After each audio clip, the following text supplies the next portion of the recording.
Hello everyone, welcome back to curious story. বন্ধুরা, আজ সকাল 6:30টায় যখন মুরগি ডাকারও সাহস পায়নি, আমি তখন চোখ কচলাতে কচলাতে নেটফ্লিক্সে ঝাঁপিয়ে পড়েছি। কারণটা তো বুঝতেই পারছেন, Stranger Things season 5 part 2। Volume 1-এর শেষে ওয়েল আমাদের যেভাবে ঝুলিয়ে রেখেছিল, তারপর কি আর শান্তিতে ঘুমানো যায়? তো এই 3 এপিসোড দেখে আমার কি মাথা ঘুরল, নাকি মেকার্সরা আমাদের মামাবাড়ির আবদার দেখালো? চলুন জম্পেশ করে আলোচনা করি। এই 3টি এপিসোড মূলত আমাদের একগাদা প্রশ্নের উত্তর দেওয়ার জন্য বানানো।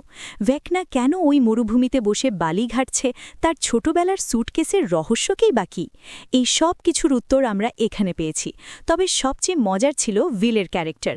এতদিন ওকে ছোট বাচ্চা মনে করতাম, কিন্তু এখন সে রীতিমতো ডন হয়ে গেছে।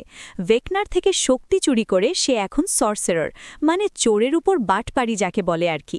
তবে মেকার্সরা মাঝে মধ্যে একটু বেশিই গুল ফুটিয়েছেন। আমাদের লুকাস ভাই তো দেখি এক লাথিতে ডেমো ডগকে মহাকাশে পাঠিয়ে দিচ্ছে।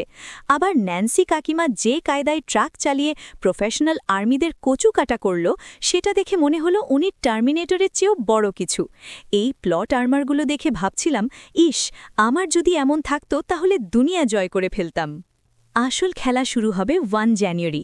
স্টিভ যেভাবে ডাস্টিনকে জ্ঞান দিচ্ছিল, তাতে আমার মনে হচ্ছে বেচারা স্টিভের বোধহয় শেষ দিন ঘনিয়ে আসছে। হিরো হতে গিয়ে মরিস না, এই ডায়ালগটা শুনলে কার না ভয় লাগে।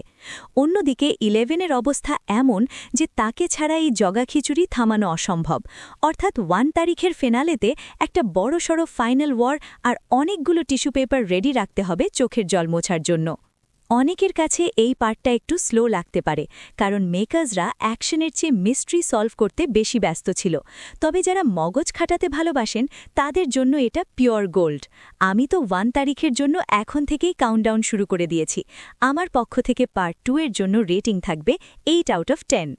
আপনাদের কি মনে হয়, 1 তারিখে কি আমরা স্টিভ বা 11কে হারাবো, নাকি উইল একাই ভেকনাকে সাইজ করে দেবে? কমেন্টে আপনাদের আজগুবি সব থিওরি শেয়ার করুন। আর ভিডিওটি ভালো লাগলে লাইক ঠুকে কিউরিয়াস স্টোরির পাশে থাকুন। দেখা হচ্ছে ফিনালের দিন। ততক্ষণ টাটা।